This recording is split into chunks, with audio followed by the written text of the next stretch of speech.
Do you have an older boat or van that has not lithium and you want to put it in? Well, we can put this into this. This is a Ranger Tug R-23. It's 2017, so it's about time to be upfitted with some more cool stuff. Let's go ahead and get to it.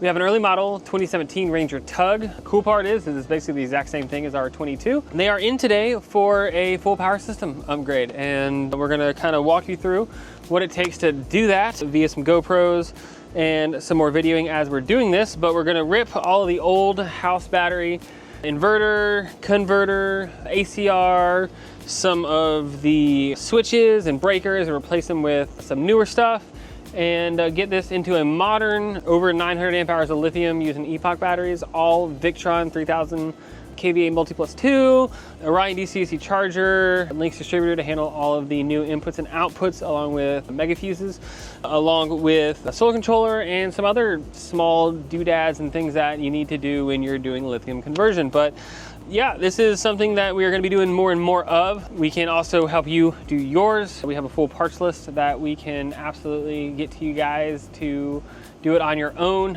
At some point, we'll be doing more 25s and 27s and older 29s and things like that in a lithium conversion. But right now, this is a local customer, really cool people, and it's a 23, so we can actually fit in the shop. Today, we're working outside because we don't have room in the shop today. We're packed full with a bunch of vans. But we're going to rip everything out of it today, hopefully, and then do the full install in the shop. And what we're gonna put in is this awesome system with two Epoch 460 amp hour lithium batteries piped into a full Victron system. So this is about 80% of the components we're putting in. There's not some of the switches, some of the fuses, and other odds and ends aren't in here because this is just a test system. So typically, like to lay everything out, pre-program it, make it good to go so that we know everything's working before it goes into the customer vehicle, whether it's a van or a boat in this case. But we got the multi+ 3000 kVA, Links distributor, Class T fuse as required, new solar controller, DC-DC charger, Servo GX, and your Touch 70, which is gonna give you all of the telemetry that's going on with your boat and or van. And if you have Starlink, you can access that from anywhere in the world as long as the Starlink has reception and is on. So let's get into it and have some fun. All the projects start with taking all the old stuff out. We're pulling the batteries, pulling the wires, disconnecting the wires from the ACR, all that kind of stuff. We make sure it's all labeled if it needs to be. And then we're taking out all the individual components. So you'll see me taking out the shore power charger here, and then we're gonna move the inside, take out the control panel with the main battery switches, the circuit breakers, the ELCI, all that kind of stuff. You'll see the wires are a little disheveled. We're gonna fix all that stuff before we get it put back together. All right, so situational update. We have the whole boat stripped. Basically, that entails taking out a whole bunch of stuff and things, roughly an entire bin's worth of wiring and components. What we're concentrating on is cleaning up the wiring. There's been a number of people in here before us, and there's a lot of unlabeled wires. There's a lot of just stray wires. So figuring out where a couple things go to is on the list of things to do. We have also got a new shore power wire ran to the back from that area, as well as cleaning up a ton of wires. So let's take a look. All right, so in here, you see everything has been taken out, right? So we cleaned back up there really good behind. This board is what all the componentry was connected to. So like you have your ACR for the thruster battery here, the house battery bank, two circuit breakers, your on-off switch for the inverter, all that kind of stuff. So this whole thing is gonna change. The ground bus, which was in the middle here, is gonna end up over down that way for a little bit of a cleaner situation. This whole chunk of wires here, as well as a shore power plug, will be behind here how it normally was. So it used to be actually screwed to the back of this board. You can see the screws for the zip ties. The problem is that makes serviceability really annoying when you want to work on anything. We put new zip tie mounts that are reusable instead of single use. So you'd have to, unscrew it and then throw it away, put a new one on and screw it back down. These guys here, I find them to be absolutely terrible.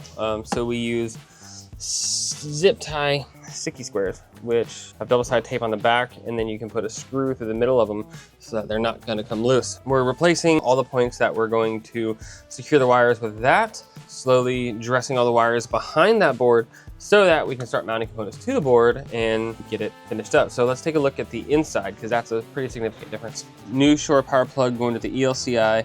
The other side of the ELCI will go to the inverter. That's going to go right here, and then the inverter is going to go to this panel. This panel has already been reconfigured so that you don't need to choose shore power or inverter because it's a pass-through unit. You'll only have to select the very top breaker, and that will sort all that out. We do have to run new wires for the shore power charger. That's going to power the Victron charger that is going to charge the starter and the thruster battery while they're on shore power. All these wires, when we open this up, were hanging down and drooped and all that kind of stuff. So what we did is we went in and reconfigured all the layout of everything, zip tied everything up, added some more of those zip tie squares. So as we add more things, it's really easy just to cut that zip tie and add the new wire and go over. So this is literally like mid everything else. So we also added a Victron 130. This is going to future-proof the installation to allow for more solar eventually. This customer wants to run their AC a lot, so eventually I assume they're going to end up with more solar, so we went ahead and spec'd the 130, so we added a couple more panels. Use the factory solar wiring coming in, that's 10. We upgraded the wiring going out to 8 gauge so that when they do end up with more solar, that they'd be good to go and not a problem at all. So then we have the existing wires coming out down here for the house and the engine battery banks. Now we just have to install the Servo GX over there, or maybe here. I haven't quite decided yet. I'll run the VE direct cables for the stuff that's going out in the lazarette, so the DC-DC charger mainly, as well as a data cable for the Epoch batteries, and a small wire from the solar controller to the Servo GX, and then a VE bus RJ45 from the Servo GX to the inverter. And then the Servo GX side will be fixed, and we're also going to mount the screen just like an R-boat back here and there. So I'm gonna hop back in and start organizing and running more wires and cleaning things up and start putting more components in. So let's do it. This is the super fun and relaxing part of figuring out where to put everything. We're putting the Orion XS, which is your DC to DC charger. So this gives you alternator charging from your outboard to the house battery system. And then we're putting the Lynx distributor. This is where all of your big mega fuses will go for your inverter, your house, all that kind of stuff. To, in my opinion, get rid of the less reliable breakers. I prefer normal fuses. They tend to last longer in harsh environments. And we fasten all this stuff down with stainless hardware. We always use stainless hardware because, well, salt water. Here we're terminating some wires. This is going to the Class T fuse. Everything we use is all marine grade wire from Pacer typically, along with tin copper lugs and adhesive line heat shrink. We use a hydraulic crimper for the lug installation that has a really nice hex die that works out super duper well. The only thing kind of note on some of these is when you do a 4/0 lug on the Lynx distributors, sometimes you got to trim down the top of that lug depending on the manufacturer. So just make sure that your lug is sitting really nicely on that mega fuse. This is a junction box that I use to combine multiple charging inputs into a single charging output. We're using 6 gauge wire to go out. This is where the DC-DC charger and the solar controller output are going to go, and makes it just super nice and clean with that. We're just dressing the wires over for the batteries and the inverter and getting everything nice and cleaned up. Trying to pre-stage all this stuff so it's a little easier to work on and just make it all nice and pretty.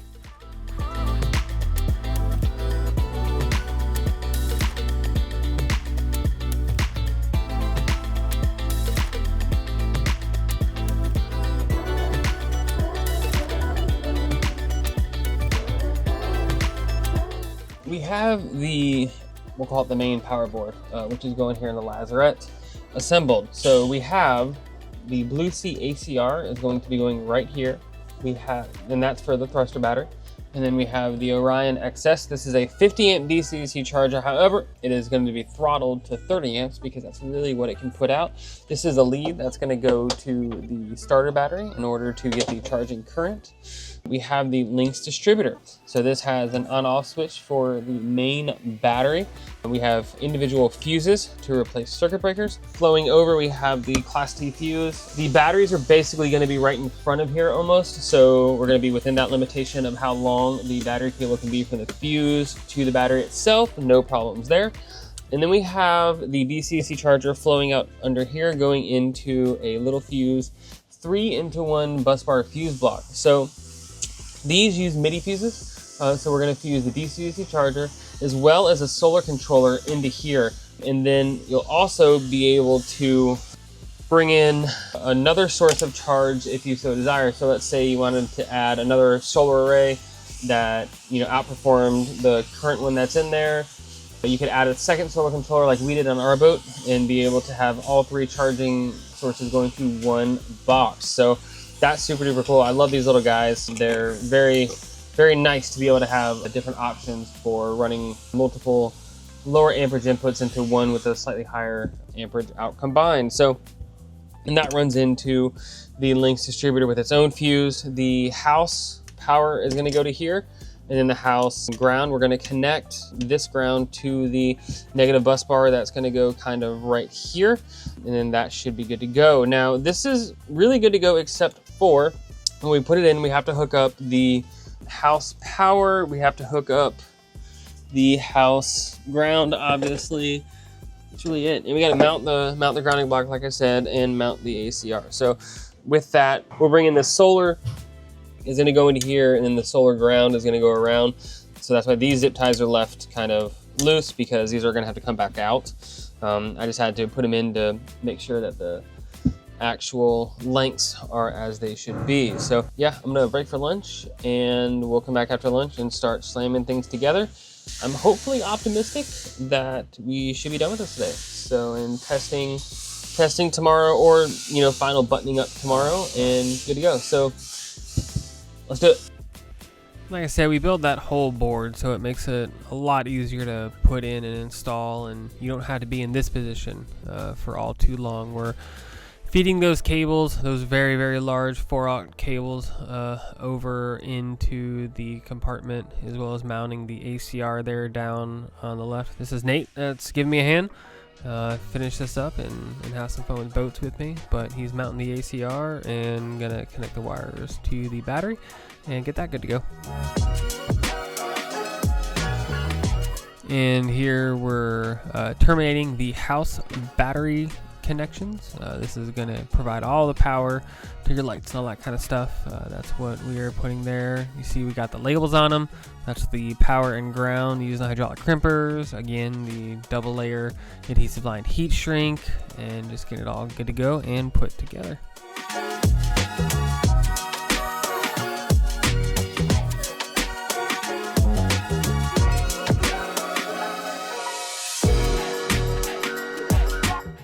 Don't forget to torque all your nuts. You definitely want to make sure that everything is torqued to spec.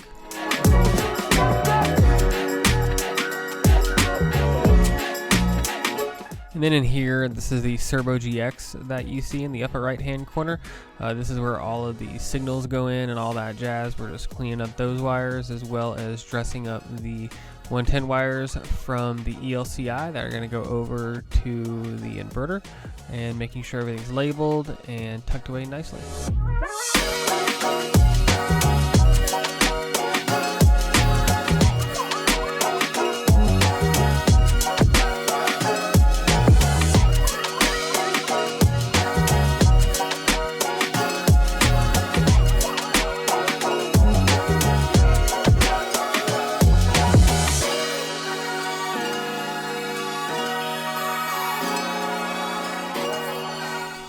And just kind of gee whiz fun. The crimpers that we use on heat shrink connectors are a little different than most. They're a smooth jaw. They're designed specifically for heat shrink connectors, so they don't damage the liner on it. If you use your normal ones you get from like an auto parts store or something like that, a lot of times they'll cut the heat shrink and leave some exposed copper there. So just make sure you're always using the right crimpers for the type of connector that you're doing.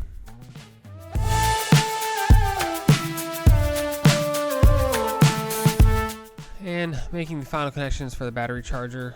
These are the leads that are coming from the battery charger to the batteries outside. We're making sure we put ferrules on anything that gets a compression fit to make sure we have full contact in all of the connections.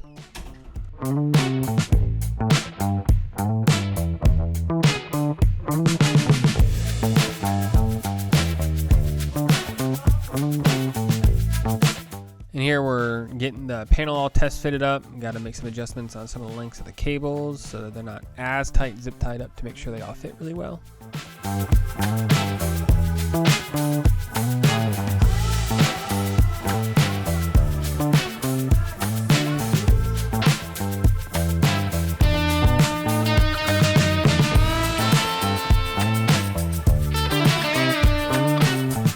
You'll also see that we trimmed down this panel a little bit. That way it makes it much easier in and out for serviceability. We're gonna go ahead and temp install this panel back in so we can put more of the units back together. Got the main circuit breaker put back in. Now we're gonna be putting the ELCI in.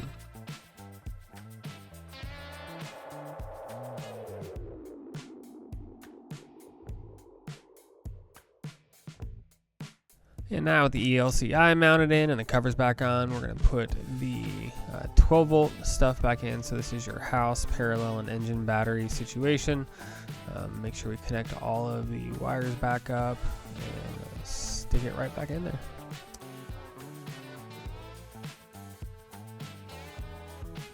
And then we'll just throw that panel back in, screw it in, and the inside's basically done. All right, so we wrapped up this Ranger Tug R-23 full electrical outfit with the Epoch 460s, 2 of them, and a full Victron power system. So let's go take a look at what we did. All right, so in the lazarette here, on the port side, we have the electrical.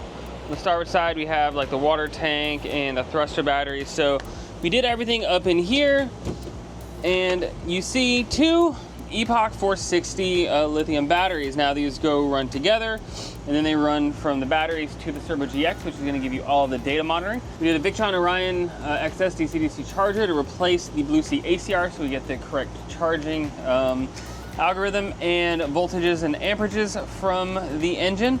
We did all that into a Lynx distributor with a master on-off switch out to all the different things like a Victron Multiplex 3000 and a Victron 130 solar controller upgrade, so we can add another panel or 2 and take advantage of it.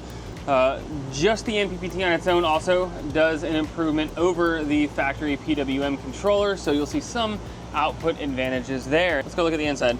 So we retain the original electrical panel. Now the top circuit breaker is the only one that works. You don't need to switch between the two because it's a patch-through inverter. The ELCI controls your shore power as normal. You can now run AC underway. And then you have the Turbo GX. So this is going to show you via the Touch 70 that we have mounted here what all is going on with this system. So for example, right now we're getting an amp of solar, and we're using 1.5 amps on the system, mainly for the fridge and the inverter standby. But this is going to give you all your information and be able to control everything, all that cool stuff.